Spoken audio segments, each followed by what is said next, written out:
Okay, example number 6 and 7, and then we'll be done for today. Pilot heads his jet due east. The jet has a speed of 525 miles an hour relative to the air. That means, if there was no wind at all, that's how fast the jet would be going. The wind is blowing due north with a speed of 80 miles an hour. So let's draw a quick little sketch. The pilot's going due east, or trying to go due east. So the plane is kind of facing that direction. It might not be actually traveling due east, but it's facing due east, like so. And the vector here is 525. The wind is blowing due north with a speed of 80 miles an hour. So, there's all sorts of little vectors here. Of course, going 80, but the important one is this one. And so, we kind of know already that the plane is probably going to be going some way to the northeast, like the green vector shows there. All right, let's look at what the questions are asking. First, express the velocity of the wind as a vector in component form. So they're just saying to us, what's the vector for the wind? Well, remember, my x direction is on top, my y direction is down below. The wind is going due north, so that doesn't have any x component at all. It's going up, up is positive, so it is positive 80. And that's it. Another way I could write this is 0i plus 80j. But, this expresses the velocity of the wind as a vector in component form. Express the velocity of the jet relative to the air as a vector in component form. So this is easy. This is just saying, what's the purple vector? Well, the purple vector is going 525 to the right, so that's positive 525. And it's not going up or down at all. It's got a 0 y component. Another way to write this would be this, but either one of these is correct. Find the true velocity of the jet. Now remember, it's asking for velocity, which would be as a vector. So even if it didn't even have this language, if it just said the true velocity of the jet, we would know that the answer has to be a vector. So what is the green vector? Well, if you look at its components, it's pretty simple, right? The green vector is going 525 in the x direction and 80 in the y direction. So it's just 525, 80. Piece of cake, right? All right, so finally the last question, D, is the one where a lot of the mathematics comes in. All right, and so in section D, it's asking find the true speed and direction. So true speed means what's the magnitude, and direction is going to mean, at least at first, find the theta. So what this is really saying is convert to polar coordinates. So I've got rectangular coordinates here. I need to convert to polar coordinates. I'm doing the same stuff I was doing in the homework from last week. So first, let's look at magnitude. And magnitude equals the square root of a squared plus b squared. That's straight from the formula sheet from last week. So here, magnitude equals 525 squared plus 80 squared. That's a little calculator work. But if I do the calculator work, I get 531.1 miles an hour. Next, I want to find the direction. So I'm going to find theta. Theta equals the inverse tangent of b over a. Again, that's straight from our formula book, not the IB formula book, but the formulas that we were using last week, and you will be allowed to use those on the test.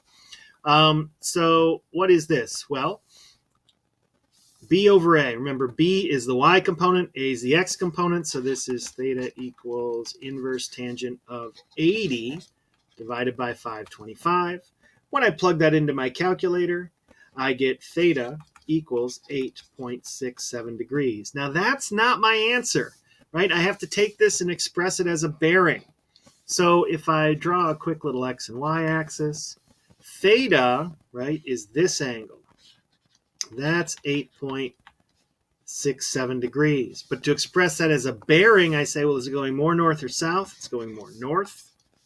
What's this angle, the angle of deflection? Well, that's the 90 minus the 8.67. So that's 81.33 degrees. And has it deflected to the west or the east? To the east. So that is the answer for the direction. So we've got, this is part of the answer to D, and this is the other part of the answer to D. let's look at the last problem. Last problem says, in example number 6, if the pilot wanted to travel in a due east direction, what bearing should the pilot head the plane? So the pilot, and let's think about this. We know the wind is coming from the south, blowing to the north, like so. So if the pilot wants the plane to travel in this direction, we know that the pilot's going to have to point the nose a little bit to the south, like so. So let's try to sketch this out with a little more specificity.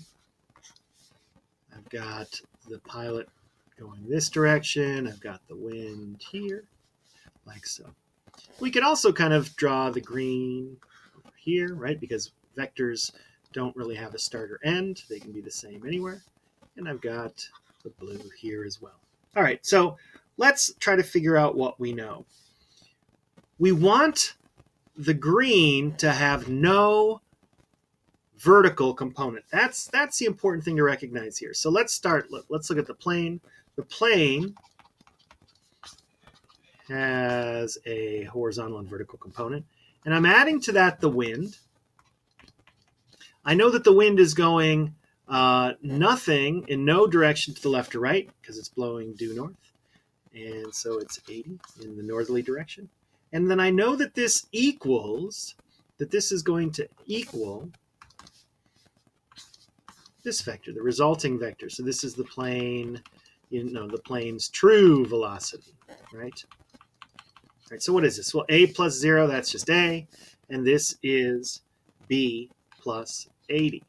But the trick here is that I know that it's got no b component. This has to be 0, right? Because otherwise I wouldn't be going due east. If you're going due east, you don't have any type of vertical component.